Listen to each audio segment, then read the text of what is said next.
Yan, ganun-ganun lang tayo ngayon. Yan, ang technique na yun, kasi bagsak yung buhok mo, manipis, hilain mo yung talikod, huwag mo kunin mo pa, ganyan, likod hanggang harap. Dito naman, massage mo konti hanggang harap. Ito kuha naman hanggang harap. Yan, kasi manipis ang buhok ni kabayan. Hindi manipis na manipis, pero kailangan kasi i-volume siya. Yan, ganyan. Kailangan natin imamassage ang buhok pagkatapos ng ligo. Kunin dito sa likod, ipapaganon-ganon lang ha, mga kabayan. Yan ang tuturo ko sa inyo, sa buhok nyo, lalo na kagaya ng buhok namin nga manipis. Tapos, iganon mo siya.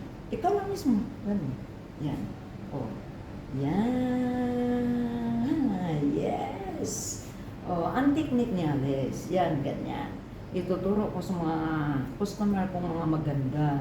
Oh, tingnan nyo. Oh, Ala, ang ganda.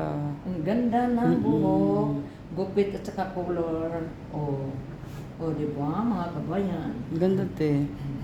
Yes. O ngayon, I like- ano masasabi mo sa buhok mo ngayon, kabayan?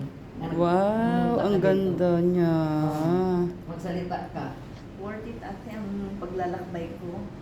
Tapos, Mula Parwania hanggang sa Balsalim. Mm. Salamat kay Ate Alice. Yes.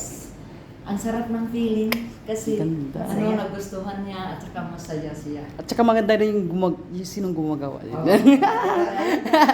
Diba? So, kung maganda ako, maganda ka. Pati yung buhok niya, bagay din sa kanya. No? Oh, ganda ni ate. Oh.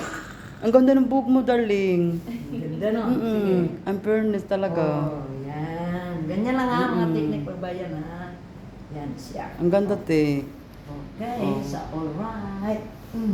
Tingnan mo dito, te. Oh, yan. Tapos, O, diba? yun. Ang galing na. Bakit ano kaya maka? Siyempre, of course.